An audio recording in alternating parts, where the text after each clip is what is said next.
सहारनपुर नाम का एक बहुत बड़ा गांव था। उस गांव के सभी लोग अमीर थे, सिवाय दुखीराम को छोड़कर। दुखीराम एक लाला के यहाँ पर नौकरी किया करता था। उनके घर के सारे काम और गाड़ी साफ किया करता था। हे दुखीराम, तो बिल्कुल निकम्मा हो गया है, काम नहीं करता है। ढंग से गाड़ी साफ कर ले, नहीं तो तेरी पगार काट लूंगा। ये बात सुनकर दुखीराम बहुत डर गया और जल्दी जल्दी गाड़ी साफ करने लगा। अपना सारा काम खत्म करके वो घर पहुंच गया। जैसे ही घर पहुंचा तो दुखीराम की पत्नी लता ने दुखीराम से कहा, सुनते हो जी, 2 दिन से हमने कुछ नहीं खाया। हम तो जैसे तैसे गुजारा कर लेंगे, लेकिन हमारा बच्चा गोलू वो कैसे रहेगा? अब वो जी नहीं पाएगा। अगर वो नहीं खाएगा तो वो मर जाएगा। आप क्यों नहीं जाकर लाला जी से अपनी तनख्वाह मांग लेते? ये बात सुनकर दुखीराम बहुत दुखी हो गया। हाँ लता, आज मैं जाकर लाला जी से बात करूँगा। पिछले 2 महीने से उन्होंने पगार नहीं दी है। आज तो मैं उनसे पगार लेकर ही आऊँगा। और जल्दी से लाला जी के घर जाने को निकल गया। थोड़ी देर में वो लाला जी के घर जा पहुंचा और लाला जी से कहने लगा, साहब मुझे तनख्वाह दे दो, मेरा बच्चा बहुत बीमार है। हमारे घर में खाने को एक दाना तक नहीं है। जब आप तनख्वाह दोगे तभी हम कुछ खाने के लिए बना पाएंगे। लाला जी दुखीराम को अपने घर में देखकर बहुत गुस्से में आ गए और बोले, तेरी इतनी मजाल कि तू मेरे घर में आके पैसे मांग रहा है, वो भी मुझसे। जा, नहीं देता पैसे, और आज से ही तुझे नौकरी से भी निकालता हूँ। भाग जा मेरे घर से। नहीं साहब, ऐसा मत करो, मेरे बच्चे भूखे मर जाएंगे। साहब आप मुझे नौकरी से मत निकालो। साहब मैंने अपनी तनख्वाह ही तो मांगी है। साहब मैंने काम किया है, हम लोग भूखे मर जाएंगे। साहब चुपचाप निकल जा मेरे घर से। मुझे नहीं रखना तेरे को नौकरी पे, और तेरे बच्चों का मुझे ठेका नहीं है। निकल जा यहाँ से। आज के बाद मुझे अपनी शक्ल मत दिखा देना। चल भाग। और अपने आप को संभालते हुए दुखीराम फिर घर पहुंचा। घर पहुंचकर उसका मायूस चेहरा देखकर उसकी पत्नी ने कहा, क्यों जी, लाला जी ने इस महीने फिर तनख्वाह नहीं दी? हाँ लता, आज तो उन्होंने मुझे नौकरी से भी निकाल दिया। अब पता नहीं क्या होगा हमारा। हे भगवान, ये क्या हो गया? अब तो हमारे पास मरने के अलावा कोई चारा भी नहीं बचा। हाँ लता, तुम ठीक कहती हो। अब भूखे मरने से अच्छा है हम जहर खाकर ही मर जाएं। कम से कम भूख की तड़प तो नहीं देखनी पड़ेगी। ऐसे ही सोचकर जैसे दुखीराम और उसकी पत्नी जहर खाने के लिए तैयार होते हैं, उसी समय नाग देवता प्रकट होते हैं। ठहरो वत्स, ऐसा मत करो। आत्महत्या करना पाप है। ये लो, मैं तुम्हें ये जादुई सेब देता हूँ। इसे तुम जमीन में गाड़ देना। ये तुम्हें अमीर बना देगा, तुम्हारी सारी इच्छाएं पूरी कर देगा। ऐसा कहकर नाग देवता अंतर्ध्यान हो जाते हैं। लता, ये कुल देवता का दिया हुआ सेब हमारी जिंदगी को बदल देगा। मैं इसे अभी जमीन में गाड़ कर आता हूँ। ऐसा कहकर दुखीराम अपने घर के बाहर आंगन में नाग देवता का दिया हुआ सेब गाड़ देता है।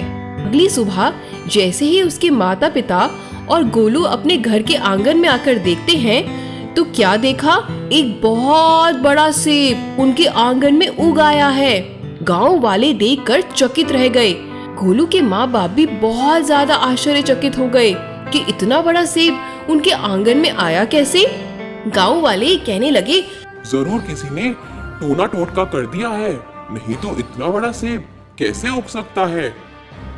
तभी उस सेब के अंदर से आवाज आने लगी, मैं किसी का टोना टोटका किया हुआ सेब नहीं हूँ, मैं जादुई सेब हूँ। मैं तुम्हारे कष्टों को दूर करने आया हूँ।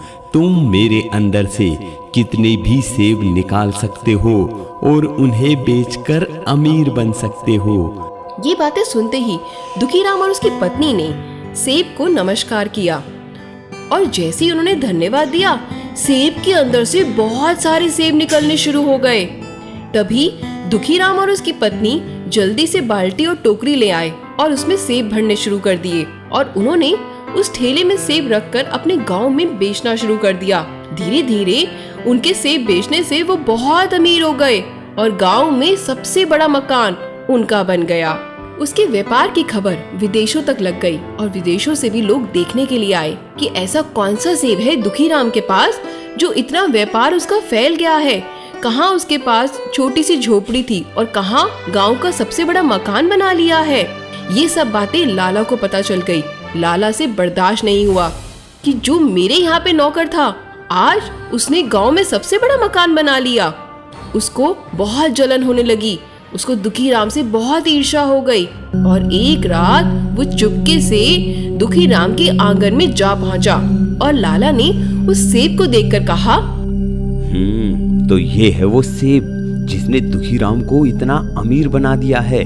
इसे तो मुझे तहस नहस करना ही पड़ेगा। जो मेरा नहीं वो किसी का नहीं हो सकता। आज इसके अंदर घुस के मैं इसे खत्म ही कर दूंगा और देख भी लूंगा आखिर इसमें से इतने सेब निकलते कैसे हैं।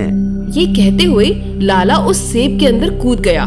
जैसे ही लाला उस सेब के अंदर कूदा तो सेब ने उसको मारना शुरू कर दिया। बचाओ बचाओ, बहुत तेज लग रहा है।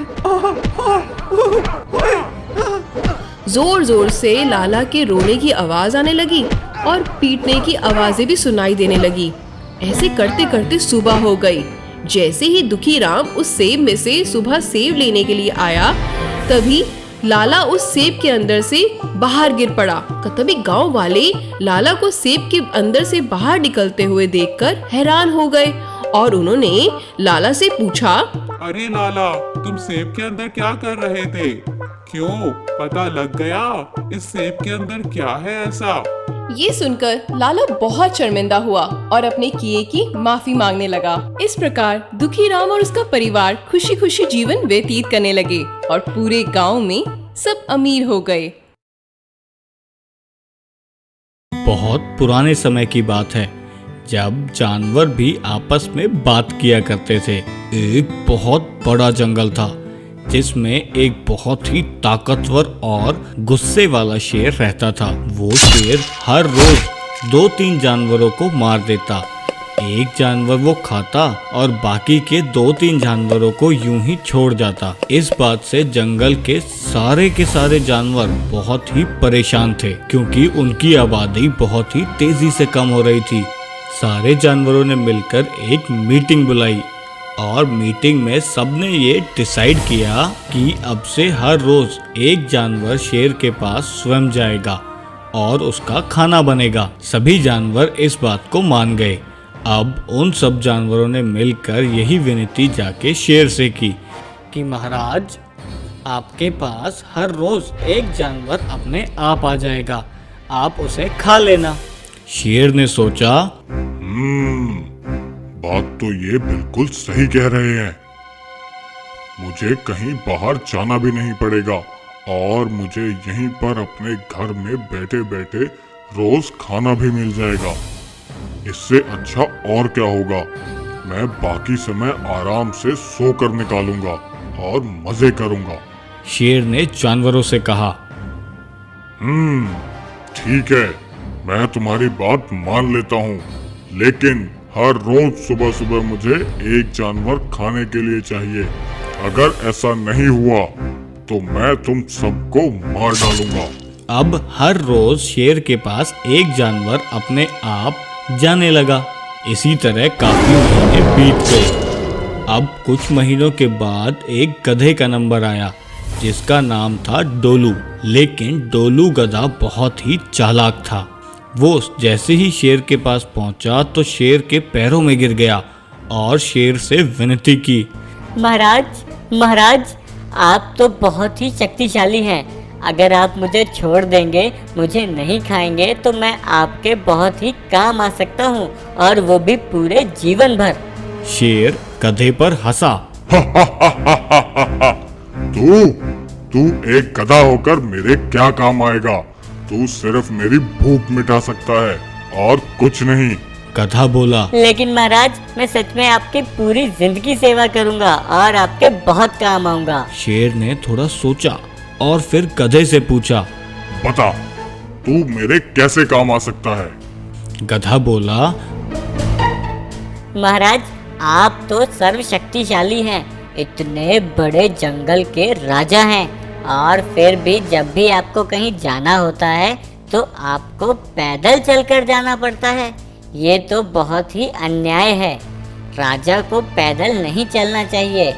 अगर आप मुझे छोड़ देते हैं और मुझे नहीं खाएंगे तो जब भी आपको कहीं जाना होगा तो मैं आपको अपनी पीठ पर बिठाकर ले जाऊंगा।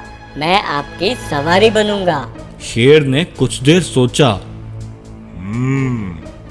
बात तो ये जानवर बिल्कुल सही कह रहा है। मैं इतना शक्तिशाली और इतने बड़े जंगल का राजा हूँ, फिर भी मुझे पैदल जाना पड़ता है।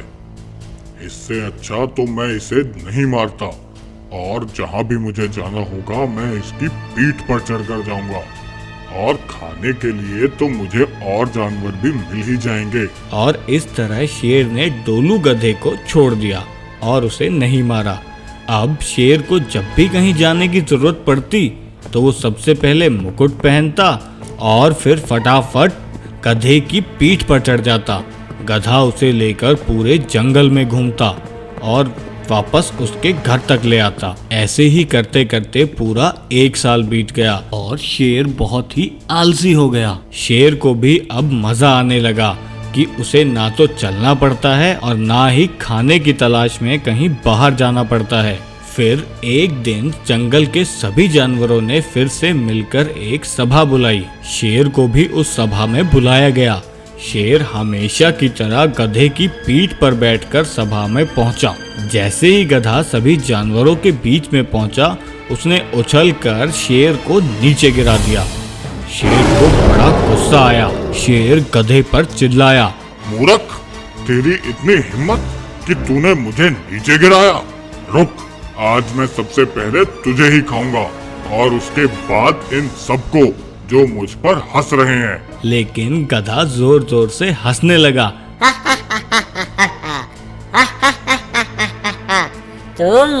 तुम मुझे नहीं खा सकते। तुम मुझे पहले पकड़कर तो दिखाओ। अब इतने समय तक ना चलने की वजह से शेर के पैरों में जान बिल्कुल खत्म हो गई और घर पे उसे खाना मिलता था, जिसकी वजह से वो बहुत ही मोटा हो गया था। वो भागकर गधे को पकड़ ही नहीं पाया। अब गधा उस पर और जोर जोर से हंसने लगा। साथ ही साथ सारे जानवर भी उस पर हंसते हुए अपने अपने घर चले गए। अब शेर के पास जानवरों ने एक एक करके जाना भी बंद कर दिया। ना कोई शेर के पास जाता और ना शेर किसी को पकड़ पाता, जिसकी वजह से शेर को भूखा ही रहना पड़ता। तो फिर बच्चों, इस कहानी से हमें क्या शिक्षा मिली?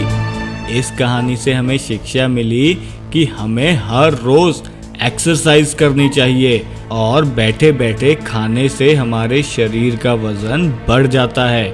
इसलिए हमें हर रोज खाना खाने के बाद भी वॉक करनी चाहिए और सुबह सुबह उठकर भी हमें वॉक करनी चाहिए, जिसकी वजह से हमारा शरीर एकदम हेल्दी रहे और हमें शेर की तरह पछताना ना पड़े।